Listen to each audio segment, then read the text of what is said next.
নমস্কার, আমি শান্তনু পাত্র। আপনারা এখন দেখছেন অ্যাম্বিশন স্টাডি। আপনাদের যে আপকামিং এক্সামগুলো আছে সেই এক্সামের জন্য এখানে আমরা কিছু গুরুত্বপূর্ণ প্রিভিয়াস ইয়ারের প্রশ্ন রেখেছি, আমরা সমাধান করব। আপনারা চাইলে ট্রাই করতে পারেন আমার অ্যান্সার বলার আগে।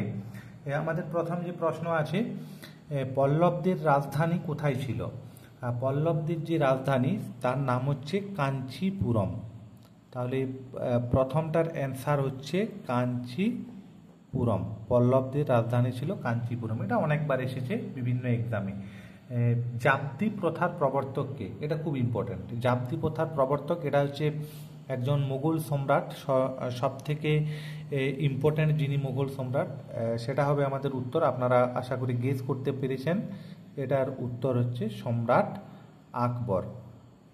এখানে আকবর সম্পর্কে বলে রাখি, আকবর কিন্তু নিরক্ষর ছিলেন এবং আকবর শিয়ালকোটে জন্মগ্রহণ করেন এবং মাত্র 13 বছর বয়সে 1556 খ্রিস্টাব্দে দ্বিতীয় পানিপথের যুদ্ধের সময় তিনি সিংহাসনে বসেন। তখন তার বয়স মাত্র ছিল 13 বছর। সেই সময় আকবরের হয়ে লড়াই করেছিলেন বৈরাম খাঁ এবং তাদের অপোনেন্ট ছিলেন হিমু।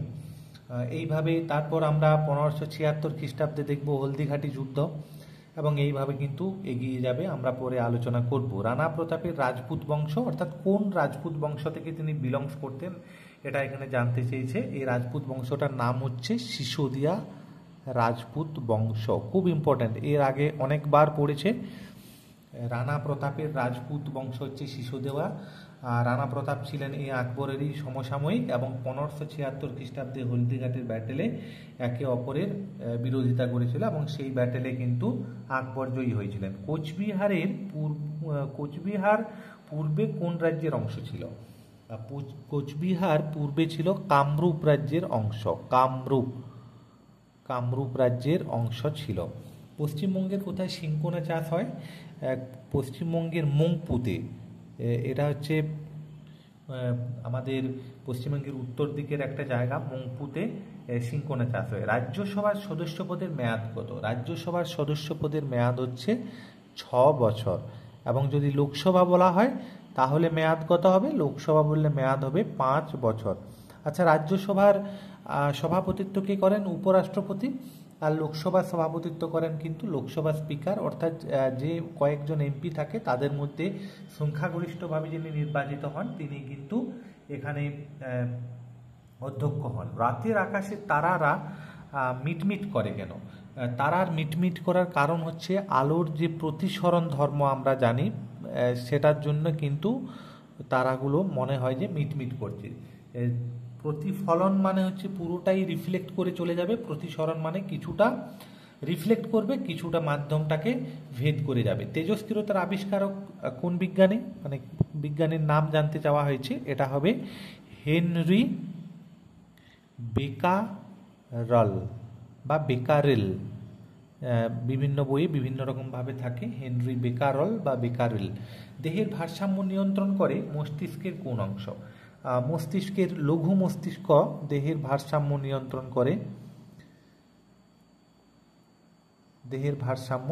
করে। পদার্থের চতুর্থ অবস্থার নাম কি? পদার্থের চতুর্থ অবস্থা হচ্ছে প্লাজমা। প্লাজমা হচ্ছে পদার্থের চতুর্থ অবস্থা। আর National Highway Authority of India, এটা হচ্ছে একটা কেন্দ্রীয় সংস্থা। এর সদর দপ্তর কোথায়? এর সদর দপ্তর হচ্ছে নতুন দিল্লি বা নিউ দিল্লি, যেটা আমাদের ভারতবর্ষের রাজধানী। 2032 গ্রীষ্মকালীন অলিম্পিক কোথায় আয়োজিত হবে বা আয়োজক দেশের নাম হচ্ছে, এটা হবে অস্ট্রেলিয়াতে এবং জায়গাটার নাম হচ্ছে ব্রিসবেন, অস্ট্রেলিয়া। ঠিক আছে, অস্ট্রেলিয়া। কার্বনের কঠিনতম রূপ কোনটা? কার্বনের কঠিনতম রূপ হচ্ছে ডায়মন্ড বা হীরক বলতে পারি আমরা। এটা হচ্ছে কার্বনের কঠিনতম রূপ বা হীরক। আচ্ছা, কার্বনেরই একটা রূপ যেটা হচ্ছে গ্রাফাইট, এটা মনে রাখবেন। গ্রাফাইট এটা হচ্ছে কিন্তু অধাতু, কিন্তু এটা অধাতু হলো ইলেকট্রিক পরিবহন করে। সাধারণত আমরা জানি যে অধাতু হলে ইলেকট্রিক পরিবহন করে না, কিন্তু এটা হচ্ছে ব্যতিক্রম। পোলিও রোগের কারণ কি?